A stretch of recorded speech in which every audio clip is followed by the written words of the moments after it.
your socks, straighten that headband. You are listening to the CHGO Marathon Podcast, a podcast for the culture, community, and challenge that surrounds the world's fourth largest marathon.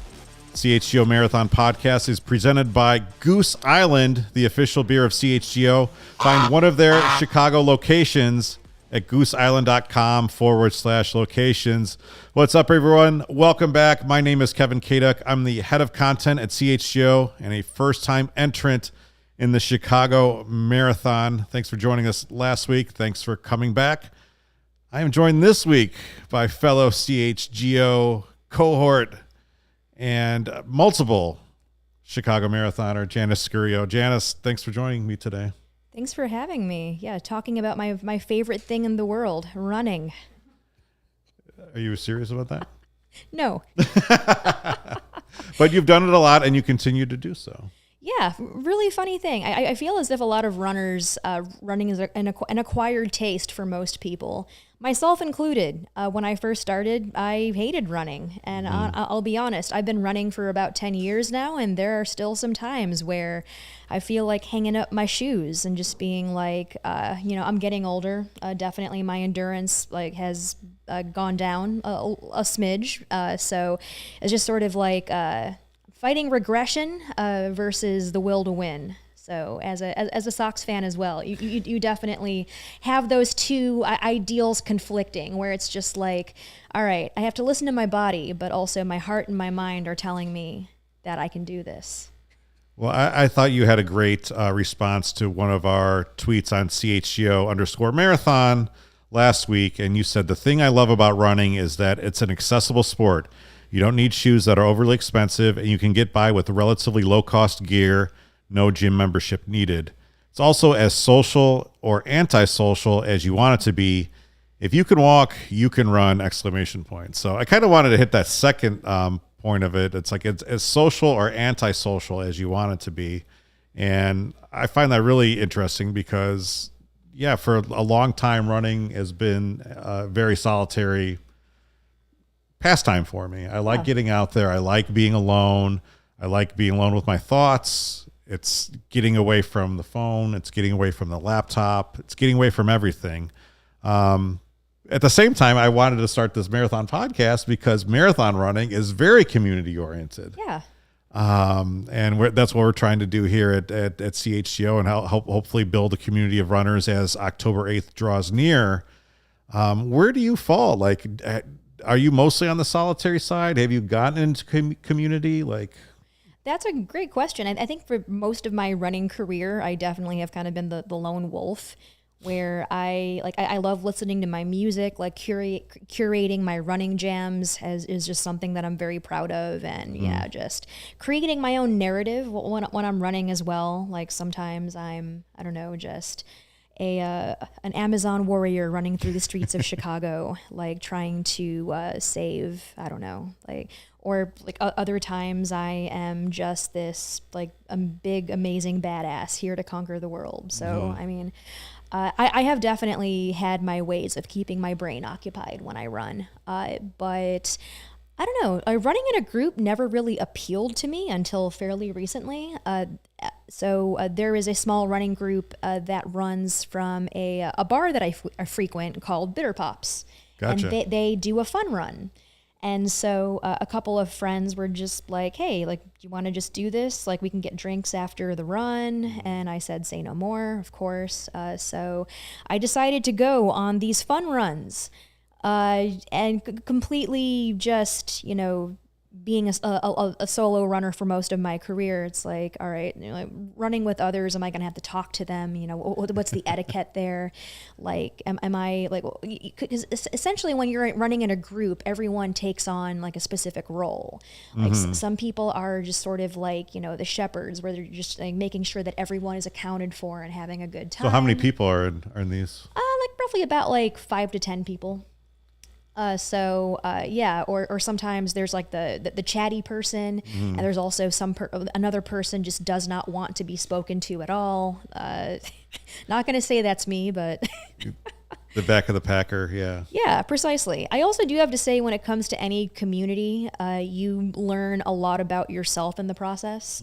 So while running definitely has been a very personal and a very very solo experience for me, running with others has certainly kind of shed light on, I guess, my personality, as well as, how I function in groups. So. Sure. I think it's interesting. I mean, with marathon training, there's such a high volume of mileage. You can get a good dose of both, right? So right now, I'm kind of treating this as like I'm doing the easy runs by myself. So far, I've been doing the long runs by myself. I'm doing the track workouts with a group, training with Kara and Darian. So that's been a lot of fun, getting together with some people. There's people there that have run dozens and dozens of marathons. There's people who are first timers like me. There's people somewhere in the middle. So I think that's kind of fun. And it's a kind of an all inclusive, and it's so welcoming. All those people who have crossed the finish line, so many times, it's all the same, right? You've finished the Chicago Marathon 3 times. You run 5 total marathons. Like, it's like you're excited. Hey, Kevin's getting into it. Like that's really one of the cool things about it. Yeah, it really is. And I think just like every marathon is almost like an incredibly new experience altogether, just mainly because like there's always going to be variables, the weather, how many people are there, your fitness at that point in time. Say, how were you feeling that day? Like what things did you do to lead up to that day? There are so many variables that go into marathon running. So in my experience, every marathon is like its own animal to approach. That's a good way of looking at it. You're always going to be at different points in your life, different points of being in shape or out of shape, and they're all individual books on a shelf. Shout out to Rob Schwartz. What's up, Rob?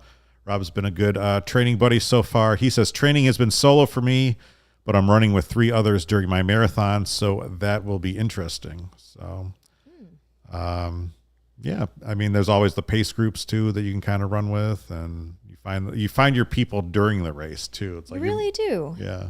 You really do. And Chicago is really fantastic because there's just so many.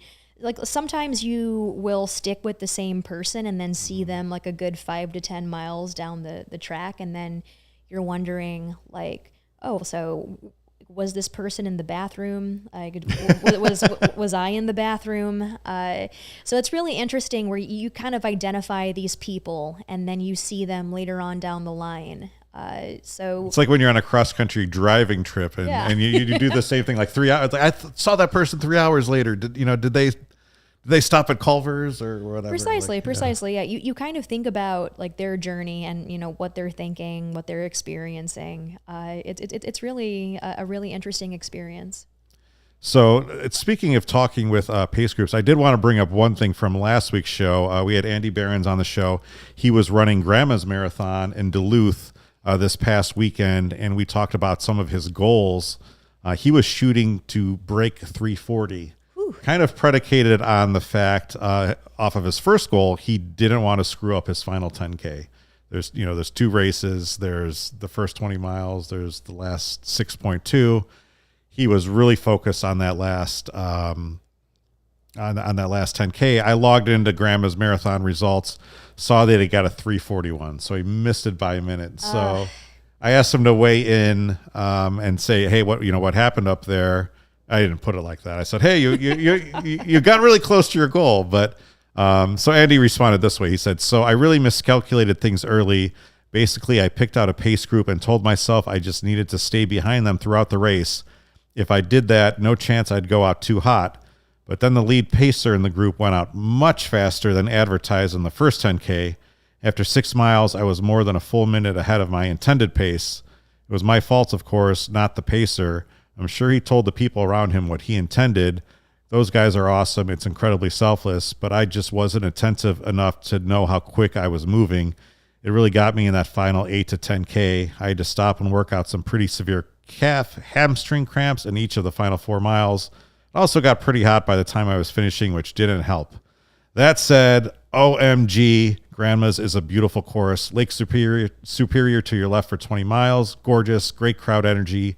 Really fun area too. Loved it. Will definitely return. So congratulations to Andy. Woo. I mean, 341. I would not be disappointed by that time. Yeah, that's nothing to sneeze at. Like 341's an excellent finish. Andy's also a little bit older than us as well. Oh my goodness. Wow. He's pretty great. So, Janice, I did want to kind of just get into your kind of personal marathon experience, your journey. What was your first one? How did you get into it? What was it like? Yeah, so I started off doing distance running actually by training for a half marathon. I lived in Austin, Texas at the time, about 10 years ago. There is a really popular winter half marathon. There's two actually. There's the 3M half marathon, and there's also the Austin half, which I believe are in like January, February-ish. Mm-hmm. So in Austin, like that is very temperate running weather. It's usually just like 50s, just a little overcast. It's definitely like prime Texas winter. So I started running just by training for that. So funny thing is that I've been a city girl all my life. I lived in a fairly rural area of Austin. So I was experiencing things I had never done before, like running in the middle of the street, for instance. I don't mind sharing this because it was so long ago, but essentially there is a stretch of Austin on the north side of Austin called Metric Boulevard. And it is very hilly, and it is also just very, like, I don't want to call it desolate. It's basically suburban desolate, in my opinion. As someone who has just grown up in Chicago all my life, it was definitely a huge change. So it was definitely getting used to that kind of terrain, and also too, as a new runner, I was also like pretty overweight at the time. I had never worked out before, besides like yoga, so it was all very intimidating. I had a good friend who was a little bit older than me, who kind of integrated me into the running experience. She definitely was part of a group, definitely more so on the social side of things. Me, on the other hand, I was definitely more introverted, a little more scared to get out there.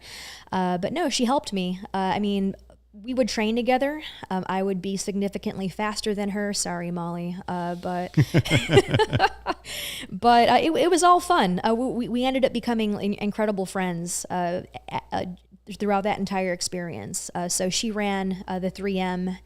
I ran the Austin half, and we were just essentially encouraging each other along the way. And it went well? It went well, yeah. So 10 years later, I have now ran 5 marathons over the course of 10 years. That's not counting the pandemic, of course. That's really more so like 8 years. Okay. So you did 13.1, but then I talked last week. To me, it's been a very large mental hurdle to overcome and say, I'm going to do 26.2. I've done probably between 6 and 7 half marathons. Never thought I could do the full one. Finally talked myself into it this year. So how did you make the jump? Was Chicago your first one? Yes. Okay. So how much farther was that after your first half marathon? I had very low expectations for myself for the marathon. And it was really definitely at the time, I'm just going to do it just to prove to whomever, mostly myself, that I could do it. I was very young, and what's the best way I could put this without not revealing too much about myself back then? But I was very reckless in the sense that I probably did some very unsmart things that if I told this to anyone, they'd be like, what the hell is wrong with you? Our audience isn't that big right now, so... All right, so I'll share. All right, it's my moment of vulnerability here. Okay. So around like 2016 was it was before that, 2014. That was my first full marathon, and I was so incredibly nervous. I thought it would be a good idea to participate in the free happy hour that my hotel was putting on. So one Saturday night? Yep, Saturday night happy hour. So I figured, it's free. What's 2 drinks, right? So 2 drinks turns into 3 drinks. Oh no. 3 drinks, it's free. What the heck? That turns into 4.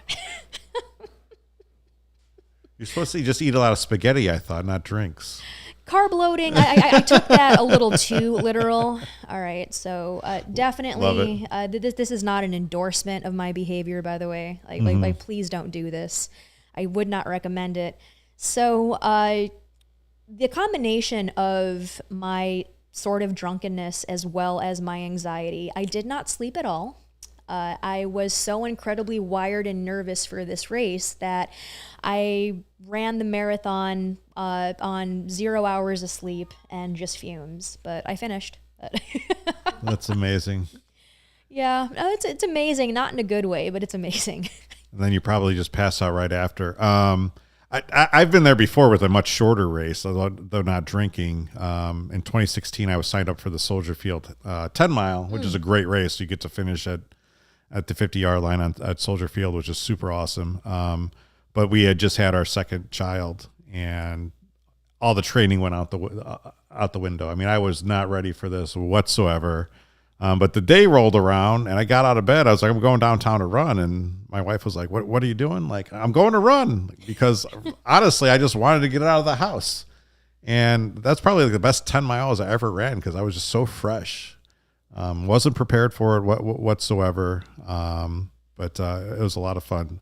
I'm not going to try to replicate your drinking regimen this time, though. Like, I'm already kind of like being weird about alcohol now. I'm like, all right, I'm only going to have beer on Saturday as I train because I'm a first timer. Like, I'm just completely like I said, I just don't want to.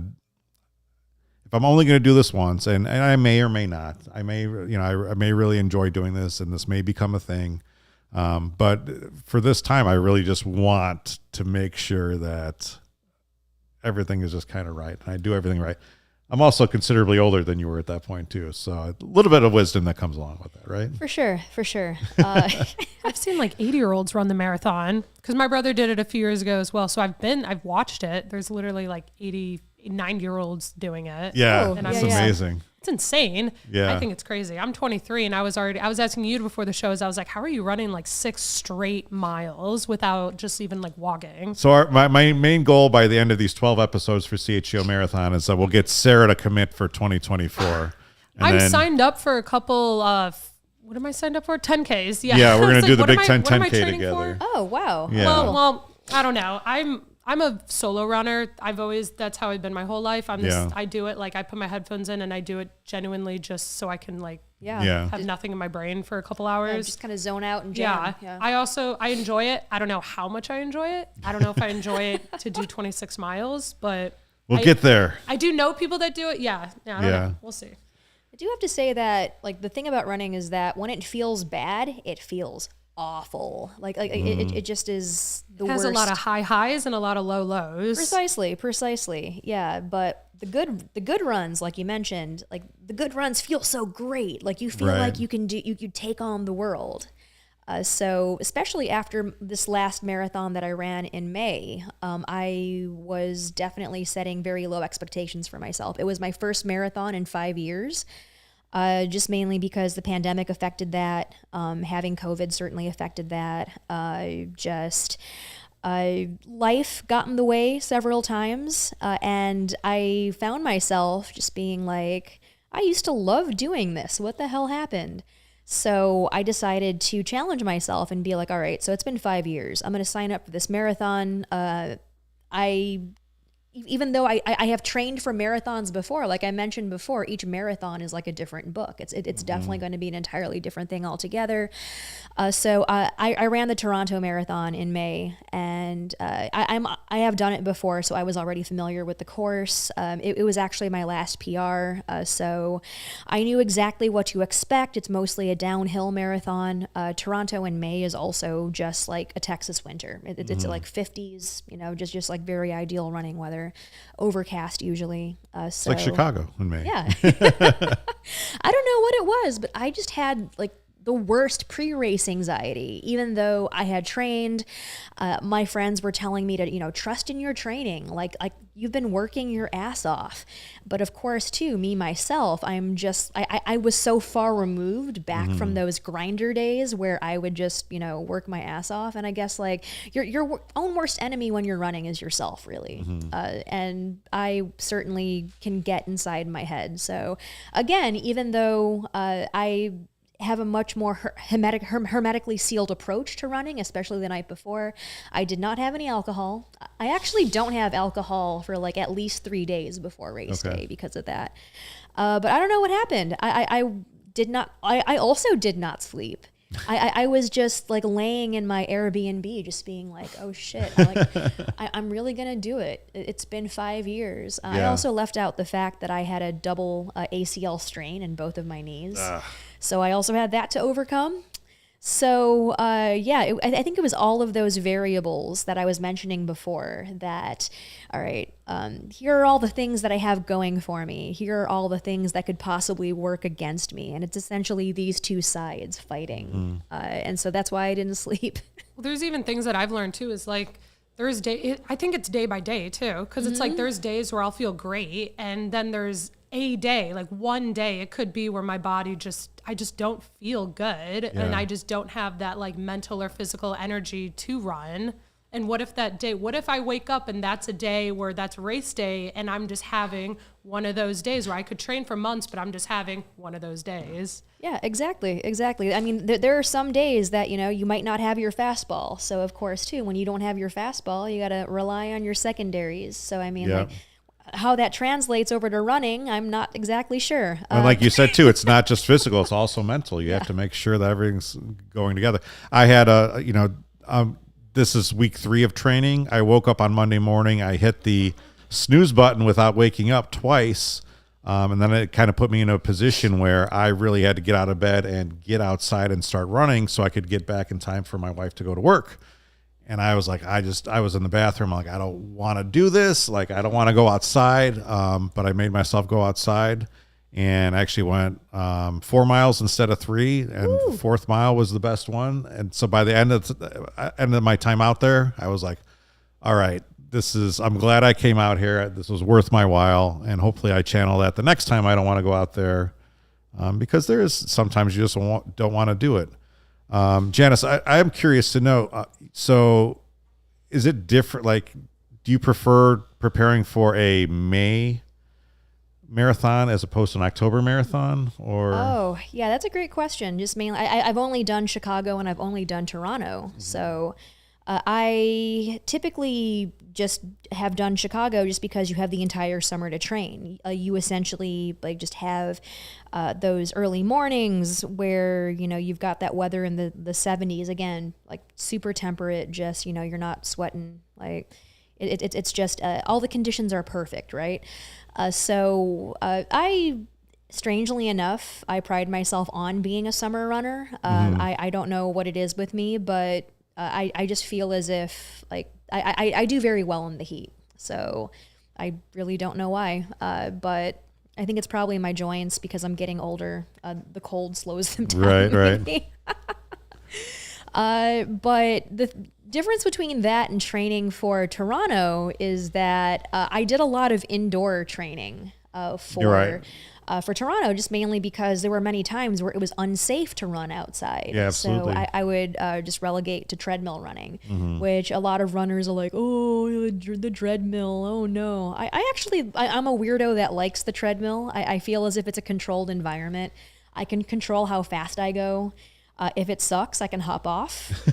If it rules, I can keep going. Like it's very low stakes, in my opinion. So, are you a TV or podcast person on the treadmill? Both. Okay. Typically, I will watch TV while listening to music because I also like to be very stimulated. So that's my ADHD brain at work there. So wait, I have a quick question for you. Do you, because you've done 5 marathons, do you listen to music or are you Oh, I'm all music for sure. All of them, you listen to music during the marathon. Okay. Yeah. Because I remember on the last show we talked about that. I personally too, because I'm a solo person when I'm running. Like I just like want my music in. But I know a lot of people. There was a big debate about that, so I just didn't know. Yeah, what worked for you. Yeah, I have never listened to a podcast while I was running. I mean, like there are people who are probably listening to this podcast while they're running, and you know, if you are, good for you. That's awesome. Keep going. Keep going. Keep running. Yeah, you're doing amazing. Yeah, keep going. But yeah, I have pretty much done music. This actually did happen while I was running the Toronto Marathon, where my earphones died. And I was already thinking about this. I use the AirPods. I actually thought about this too. It's like, all right, so these AirPods are good for about 4 hours, and like my projected finish time is 5 hours. So, you know, there is going to be a time where my earbuds are going to die. And lo and behold, that's what happened. Just mainly because I had no time to go get a pair of corded earbuds that sound good. As an audiophile, I need them to sound like at least like a dual driver type situation. But yeah, I actually went without music for about a half hour, and that it was terrible. I still haven't decided what I want to do with the marathon. I used to be a podcast while running person. Now I can't do it whatsoever. I don't know what about it is. I do like I'm a big playlist person. Make a playlist. Hopefully we'll start throwing out some playlists on the CHGO Marathon Twitter account. I think that would be a lot of fun. But yeah, I haven't decided, because I also realized that my AirPods and their battery life is not going to last me the entire time that I have to run a marathon in. So I did have this much foresight, though. I did bring my charging case with me. So that half hour that I was completely silent, it was just me. It was charging. Yeah, it was just me and Lake Ontario, just communing together. So I did listen to music when I crossed the finish line, which is, in my opinion, way more important. I need to have a power song when I'm crossing that finish line. So you have it timed up for that? Yes. I need like Welcome to the Jungle start, like when it starts. I do have a half marathon playlist. Welcome to the Jungle always kicks it off, because I know that it might be cliche, but whatever. So yeah, is Megan ready? She's ready. Cool. Well, we did definitely want to get into a big part of the Chicago Marathon, which is its involvement with charity. A lot of money is raised each and every single year for a lot of various charities. Since 2002, the charity program with the Chicago Marathon has raised more than $292 million for different causes, and a record-breaking $27.6 million was raised in 2022 for 180 different charities. I'm running for Cal's Angels. I have to raise $1,750. I'm hoping to raise a lot more money than that. Cal's Angels is a pediatric cancer charity that is doing great work with a lot of pediatric cancer patients, including my cousin Ben. So if you'd like to donate to that, there's a link in my Twitter profile at Kevin Kaduk. But one of the people that is helping me out is relationship coordinator for Cal's Angels, Megan Gertz, who joins us today. Megan, what's going on? You look great. Hello, how are you guys? Thanks for having me. Great. Yeah, of course. So Megan coaches the entire Cal's Angels team. We've been going through Zooms together, and she's also a Chicago Marathon finisher 2 times. We'll kind of go through your Chicago Marathon story, Megan, because you have an interesting one. You've run it once, and then you kind of ran it twice. So Correct. Get into that. Yeah, so I ran my first marathon in 2010, right downtown Chicago, and took in the whole Chicago Marathon experience. Fast forward, I wanted to do it again, but then as everybody knows, life gets in the way. I decided to get married, have 2 kids, and continue to run. So a group of us all decided to run again in 2020 for Cal's Angels. So I was an employee at that point of Cal's and decided to run with 7 of my closest girlfriends and raise funds for the Chicago Marathon and Cal's Angels. And as you all know, the world shut down. So we never actually made it downtown for Marathon Day, but we all continued to train as a team. We would run the streets of whatever town you're living in as we talked on the phone to each other to get those miles in. as well as then on the actual race day, Cal's Angels put on a virtual race. So we all ran in the streets of Geneva around a loop that you circled 7 times in order to get to the 26.2. Yeah. How rewarding was that to actually get that done in the middle of 2020? It was amazing. I have to say, I personally loved running and training during COVID because you had plenty of time. You really had to think outside the box and run with your friends. I mean, running down the streets, talking on the phone with your earbuds, and people look at you like you're crazy, but knowing that there's 5 others on the phone and having these full conversations and the camaraderie of it all was absolutely amazing. And then seeing those patients and families at the finish line as we all celebrated this event was memorable. You're never going to forget it. And just all of the training that goes into this is such a difference. Sure.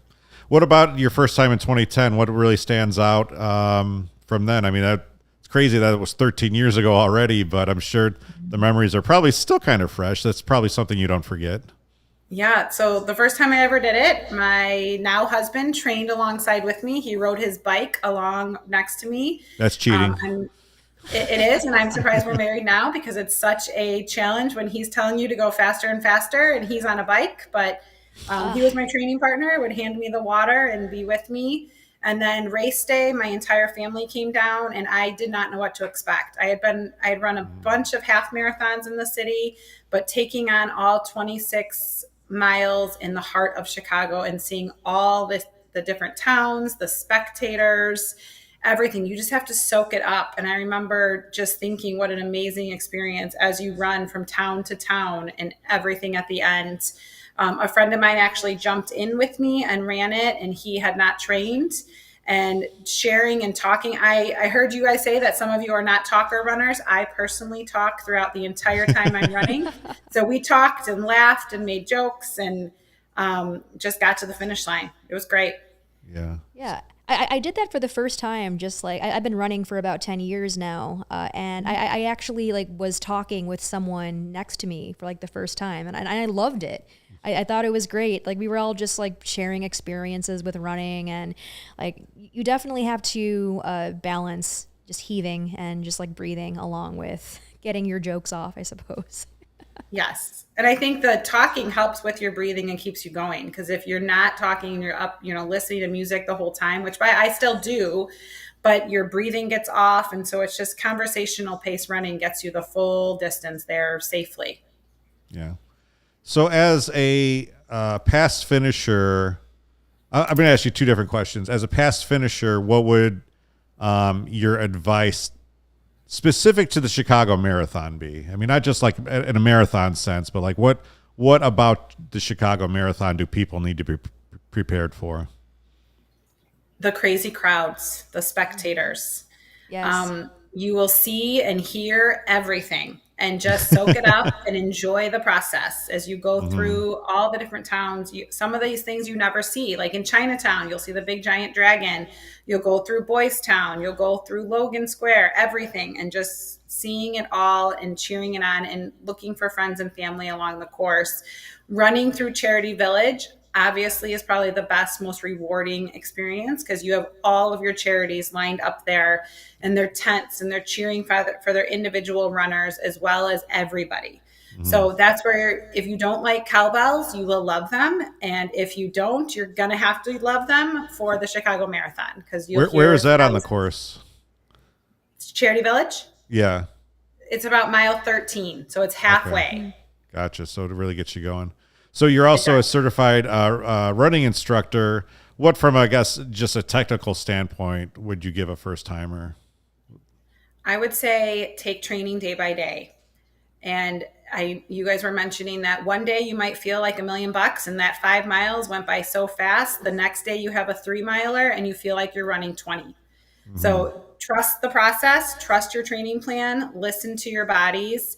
From experience from 2010 to 2020, I would definitely say cross train. A lot of first time marathoners, I was one of these people, thought I just had to run. I didn't strength train. I didn't cross train. Definitely take those days where you get those weights and you go swimming, you go for a walk. And if all of these runners that have families or significant others, go for a walk with them, go for a bike ride. Strengthen your core and your legs and arms as much as you can, and have fun. Enjoy every step, every mile, every hour that you're out there. Enjoy and just take up the scenery for sure. Yeah, I think that's a great advice. I've been trying to not lose sight of strength training. I went to Orange Theory this morning for strength day, so I feel good about that. But also, if you have a Peloton membership, they actually have strength training for runners on there that you can do. Yep. Probably Apple and Nike Run Club, I assume, probably have the same thing. So make sure you check that out. They certainly put a lot of emphasis on lateral movement too. Just like as runners, like we do a lot of movement, of course, like strengthening the core is definitely super important. But of course, too, you're also strengthening the glute, like your, what are these? Like the muscles on, like, that's not exactly your glute. Yes, indeed. I'm just like Sarah field this one. I'm just like gesturing to the parts of my body, like these are stronger. Yeah. Just to like make these stronger. Yeah. But I do love those classes though. Yeah. Megan, let's just talk a little bit about Cal's Angels. What can you tell us about Cal's Angels, and then we'll talk about its relationship with the marathon as well. Sure. So Cal's Angels was funded and started in 2007 after Cal Sutter lost his battle with leukemia. And our main mission is to raise awareness, grant wishes, and fund research. So we go to war against pediatric cancer. So we are in all Chicagoland hospitals, as well as Stead Family Children's in Iowa. And we grant wishes and bring hospital parties and toys and everything to these families, as well as have fun events to them throughout the entire year and beyond. So if they're in treatment, off treatment, we do sibling events, we do whole family events. And we started the Chicago Marathon team in 2007 as well. And we had, at that moment, the neighbor of our founder, Stacy, wanted to run the marathon, and we did not have a team. So he started it, and he was our only runner back in 2007. And this year we have 50 marathon runners and 12 half marathoners for the Fox Valley race at this moment, and more is available to sign up. And so we just, again, like Kevin had said, there's a minimum fundraising, and all of that money that is raised by these marathoners goes to our bucket to help raise awareness, grant wishes, and fund research for all of these families in the process of going through treatment and beyond. So you help manage the 50 runners. Like, what has that experience been like for the last 3 or 4 years you've been doing it? I think it's very rewarding. It's great to hear, those that have never run a mile in their life and tell me they want to run 26.2. Yeah. By all means, I think you're absolutely crazy, but I am one of those runners back years ago when I did this. And I think it's just really taking it day by day. And again, enjoying life and not letting the running get in the way of enjoying your life. So if you miss a long run, still get out there and get your short runs in. Or if you miss a short run, get your long run in. And I think having these runners that are not familiar with Cal's Angels learn about them and run the streets of Chicago and beyond, because we have a lot of out-of-state runners as well, share what Cal's Angels is about. They are our biggest ambassadors throughout the whole spring, summer, and fall. And they then get to have this bond with patients and families as they go through their journey. So each runner gets an opportunity to be paired up with a family or a sibling or a child that's in treatment, the patient that is the sibling that has possibly lost their sibling, or their parents, and share their journey along their way. So it's just the bond and making a difference 1 mile at a time. Yeah. I assume that, it's got to be pretty powerful brand awareness to have 50 people running with the Cal's Angels singlet and things like that. And not also that, but, being on Facebook saying, hey, support this as well. Yes, it's great. You guys are the face of the organization for the fall. Yeah. It's one of the biggest fundraisers that we have besides our big bike race, the WOW Ride. But again, you guys are running so many streets and neighborhoods across everything. We have 6 out-of-state runners on top of all of the Chicago runners.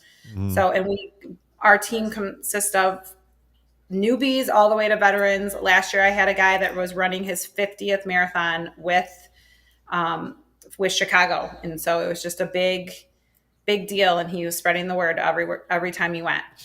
That's crazy. Cool. Well, I appreciate everything you've done for me, Megan. I appreciate everything you do for Cal's Angels. I'm looking forward to continuing my journey over these next 4 months, running for Cal's Angels. And I think it's exciting, and I'm glad that you guys had me. And I really also appreciate everything you do for Ben too. So let's just go forward. We love all of you. Yes. Yeah. No, keep up the great work. And I can't wait to see you run through Charity Village. I'll see you at the start line, run through Charity Village, and at the finish line celebrating. So keep up the great work, and thank you all that you guys do. All right. Thanks, Megan. We'll see you soon. Thank you. All right. Thank you. Bye. Bye. Let's go. All right. Are you ready to run through a wall now? I'm ready to run through a wall. I mean, honestly, like, there's so much of that motivation that does come from, Ben is the son of my first cousin, Matt. And he's battling childhood leukemia. He's doing a great job, but it's always going to be there in the back of my head. All right, well, if Ben and Matt and Laura can go through what they've been doing, then all this miles, this doesn't matter, right?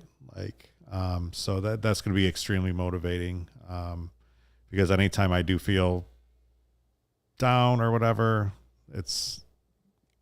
I'm going to have the mental stuff to overcome. Yeah, you can like call on strength from other people. And right. like at face value, it sounds kind of corny, but no, it's real. It definitely is, where it's just like, as someone who is pretty introverted, and like I've said many times on this podcast, like running has been very solo. It's a very like introverted solo experience.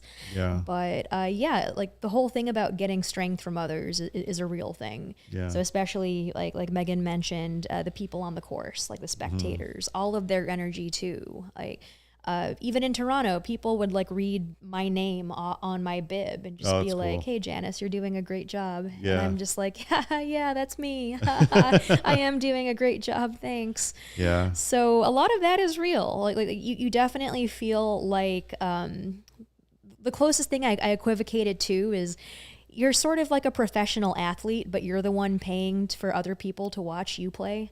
Right. That's what Matt Lindner said. He said, this is the closest you will ever feel to being a professional athlete, because there's so many people cheering. Yeah, that's exactly what it's like, where you will see people that you like will probably never see again in your life, just like shouting your name and like just telling you how awesome you are. So you like nodded right along when Megan did say that, like the getting used to the crowds. Does it take some getting used to, like right when you first start? Yeah, for sure. Especially if you are in like a lower corral. There's a lot of that impatience where you're just kind of percolating. And of course, too, it's October, so it might be a little chilly. So you see all these people with their throwaway like sweatshirts on. And I don't like doing that, honestly. I'm just like the type of person that will just wear a t-shirt and then suffer like for about the half hour before the race starts. Cold is temporary. Yeah. It is. It really is.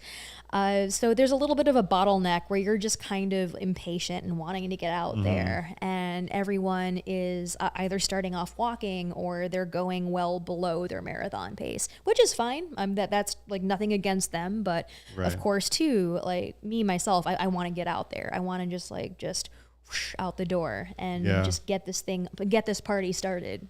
So again, it's another mental aspect where, you just kind of want to start right away and finish right away too. Yeah. But what Megan said is super important, where you really need to take a step back and have fun, like really just take in the course, just take in your surroundings. And it's going to take you 4 hours. It's going to take you 5 hours. You just kind of have to get used to that fact, settle in, and just enjoy the trip. I mean, I'm never going to have a first-time Chicago Marathon ever again, right? So it's like you have to just soak that in and enjoy it. I'm not going to break any course records. I'm going to set a personal best, so that's good, right? Like I'm guaranteed to do that. So as long as you're doing that, it'll be fine. Any plans to run it again? I would love to. I am not doing it this year, just mainly because of other commitments. But I would love to do it next year. So I'll probably enter the lottery as soon as it opens. Could be the Janice and Sarah CHGO Marathon Podcast in 2024. Let's go. I'm still scared. I really am. Yeah. I don't know. I'll start small. It's 5Ks, 10Ks. It's the way to do it. That's how I did it. I mean, for sure. I mean, it is scary. So like any trepidation you have towards it is super valid. I mean, like I have 10 years of experience and I still get freaked out over races. Right. So, yeah. And it's like the same what you were saying, Kevin. It's like, I'm not going to be breaking any records here. I'm going to be breaking my personal best. And then that's all I care about. The other people there that are like there to actually like make a mark. Yeah. Good for you. Not doing that. I'm just there to like personal best and then to feel accomplished. Precisely. Yeah. As we mentioned, I'm going to be running the Big Ten 10K. Sarah's going to be running it. Nick Moriano from the CHGO Bears podcast is going to be running it. So if you have any plans to run the Big Ten 10K, I think it's July 15th. Let us know. We'll have a get together. We'll have a few beers after that. It'll be a lot of fun. Registration still open for that? I think it is. Yeah. Okay. And I think that they've been doing some kind of flash deals, whatever, because I think they're trying to fill some spots. So maybe keep an eye out for it. You may see me come through for that. Let's do it. I'm going to be representing Michigan State. That's what I chose. Michigan State that's like one of Kansas's biggest college I mean, not one of their biggest rivals, but well, I come from a whole family of Michigan State. Yeah, so that's why. And Kansas is in Big Ten, so I was like, who am I going to pick? I'll pick Michigan State to represent them. I gotcha. Well, I'll have the Badgers. You did Wisconsin? Well, that's where I went. Oh, wait, you did go there. Yeah. I would also do Wisconsin. I went to Wisconsin, Milwaukee, so that is the closest. So, there's no Panthers shirts. No, unfortunately, no Panther representation. So I'll have to be a Badger. So last question, what is your favorite section of the Chicago Marathon? Ooh, that's a good question. I'd probably say the last time I ran it, I really enjoyed watching all the drag shows in Boys Town. Gotcha. There were just like a bunch of, I think there was like a gay ROTC performance too. And they were doing it to Starships by Nicki Minaj. There you go. And I am still like that is still like an ingrained memory. And I just thought it was just the most dazzling display of encouragement. But you're not supposed to stop and watch it. Like, I know what's going on. Yeah. I definitely was kind of like, oh my goodness, they're like twirling rifles to Nicki Minaj. That's amazing. So it's that. I also really loved the stretch on 18th Street in Pilsen, just mainly because that's typically where my best friend Milo, all of the years that I have ran the marathon, he would meet me at 18th and Morgan and hand me a ginger ale because that's my favorite beverage. Oh, perfect. And that's around mile 20, which is where a lot of people hit that proverbial wall. So just kind of seeing him, seeing my friend getting that ginger ale, it's like that extra encouragement you need. I love it. You could probably use the sugar at that point too. Yes. Yes. All right, well, that will do it for this week's episode of the CHGO Chicago Marathon Podcast. We're going to take a few weeks off here. I think we'll be back on July 11th. So wish me luck in my training going forward. And make sure you support our sponsors. Goose Island is CHGO's official beer. Also, a sponsor of the Chicago Marathon. You get a Goose Island when you cross the finish line, a specific beer. Also, check out Shady Rays, which has some good sunglasses for training. Use code CHGO to unlock all the bargains there. But until then, I am Kevin Kaduk for Janice Scurio and Sarah Fichtner. See you next time.